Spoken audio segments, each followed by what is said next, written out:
আসসালামু আলাইকুম, সবাই কেমন আছেন? আশা করি ভালো আছেন। আর যে যেখান থেকে আমার ভিডিওটি দেখছেন সবাইকে আমার সালাম। দেখতে পাচ্ছেন এখানে শীতের সবজি নিয়ে হাজির হয়ে গেলাম। এই শীতের আগমনে যদি শীতের সবজি দিয়ে নিরামিষ না হয় তাহলে কি ভালো লাগে? শীত মানেই সবজির মেলা, কারণ এই শীতের সিজনে দেখা গেছে সব ধরনের সবজি পাওয়া যায়। আর সবজি সহজে নষ্টও হয় না, খেতেও খুব মজা লাগে।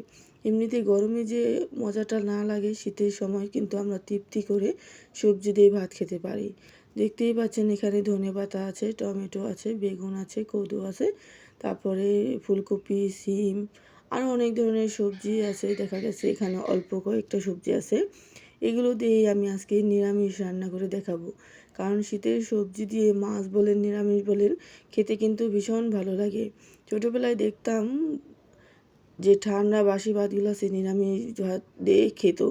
উফ, কী মজাই না হতো। আর এখন আমরা তো নিরামিষ খাওয়া অনেকেই ভুলে গেছি। মাছ মাংস খেতে খেতে আবার অনেক তৃপ্ত লাগে। অতৃপ্ত হয়ে গেলে তখন মনে চায় যে অন্য ধরনের কিছু একটা খাই। নিরামিষ দিয়ে কিন্তু ভাত একদম পেট ভরে খাওয়া যায়। আমি এখন সেইভাবে নিরামিষটা রান্না করব। আপনারা বাড়িতে ট্রাই করে দেখবেন। আশা করি সবারই ভালো লাগবে। আমি তেল গরম হয়ে গেলে এখানে পেঁয়াজ, মরিচ, আদা, রসুন তেলের সাথে ভেজে নেব। তারপরে হলুদ গুঁড়ো দিয়ে দিয়েছি। আর দিয়ে দিব সাথে একটু শুকনো মরিচের গুঁড়ো, কালারটা ভালো আসার জন্য আর ঝালটাও আসার জন্য। আপনারা যদি না দিতে চান এটা বাদও দিতে পারেন, শুকনো মরিচের গুঁড়োটা। তারপর মশলাটা ভালোভাবে কষিয়ে নেব। দেখতেই পাচ্ছেন, কারণ সব রান্নার সময় যদি মশলাটা কষানো ভালো না হয় তাহলে সেই রান্নাটাই যেন কেমন অতৃপ্ত থেকে যায়। তারপর এখানে মশলা দিয়ে আমি সুন্দর করে সবজিগুলো ভালোভাবে কষিয়ে নেব।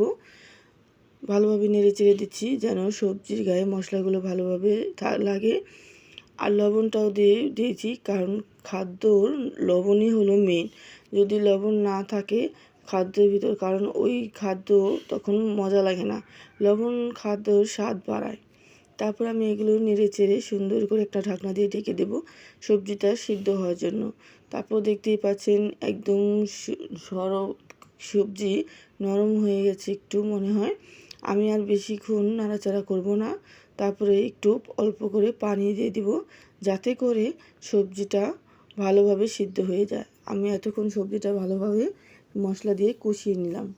আমি এইভাবেই রান্না করি, প্রথমে একটু কষিয়ে তারপরে পানি দিই। তারপর এখানে আমি অল্প করে পানি দিয়ে দিলাম। বেশি পানি দেওয়া যাবে না, তাহলে সবজিটা একদম গলে যাবে। এইভাবে আমি সুন্দর করে নেড়ে চেড়ে আবার ঢাকনা দিয়ে ঢেকে দেবো। আবার ঢাকনা দিয়ে ঢেকে দিলাম যেন পরিপূর্ণভাবে সবজিটা সিদ্ধ হয়ে যায়। তারপর দেখুন সবজিটা প্রায় সিদ্ধ হয়ে এসেছে।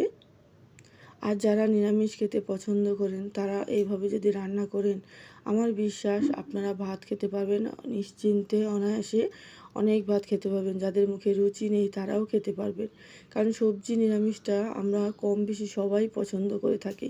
তারপর উপর দিয়ে ছিটিয়ে দিলাম টমেটো কুচি, তারপর দিয়ে দেবো ধনে কুচি। টমেটোগুলো কেটে নিয়েছি, আমি ফালি দিয়েছি। তারপর ভালোভাবে নেড়ে চেড়ে কিছুক্ষণ চুলার উপর রেখে দেব যেন ভালোভাবে একটু সিদ্ধ হয়ে যায়। সিদ্ধ হয়েছে, তারপর আমি পরিপূর্ণভাবে সুন্দর করে সিদ্ধ করব। আর নিরামিষটা আমার কাছে একটু নরম নরম হলে ভালো লাগে, কার কাছে কেমন লাগে জানি না। তারপর দেখুন নিরামিষটা প্রায় হয়ে এসেছে। তারপরে একটু ঝোল আছে, একটু পোড়া পোড়া করে নেব, কারণ নিরামিষটা যদি পোড়া পোড়া নিচ দিয়ে একটু হালকা হালকা লেগে না যায় তাহলে কিন্তু ওটার ফ্লেভারটা অন্যরকম হয়, ঘ্রাণ আসে না।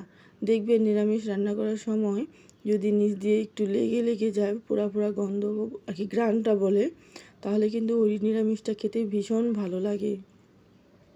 শীতের সবজি চলে এসেছে, নিরামিষ খাবো না, এটা কি হয়? তারপর দেখুন নিরামিষটা একটু ছড়িয়ে দিলাম যেন কোথাও পানি না থাকে, সুন্দরভাবে শুকিয়ে যায়। তারপর দেখতে দেখতে নিরামিষটা হয়ে গেল, একদম লেগে যাচ্ছে। দেখতে পাচ্ছেন পারফেক্টভাবে আমার নিরামিষ রান্নাটা হয়ে গেল। তারপর আমি এটাকে নামিয়ে নেব নেড়ে চেড়ে। তারপর একটু ছড়িয়ে দিলাম যত যেখানে পানি আছে সেখানে একটু শুকিয়ে যায়। তারপর আমি এগুলো সুন্দর করে নামিয়ে নেব। তারপর দেখতে পাচ্ছেন নামিয়ে নিলাম। আর আমার আজকে নিরামিষ রেসিপিটি আপনাদের কাছে কেমন লাগলো আমাকে জানাবেন।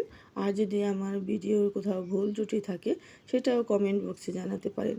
আর কে কোথায় থেকে আমার ভিডিওটি দেখছেন অবশ্যই জানাবেন।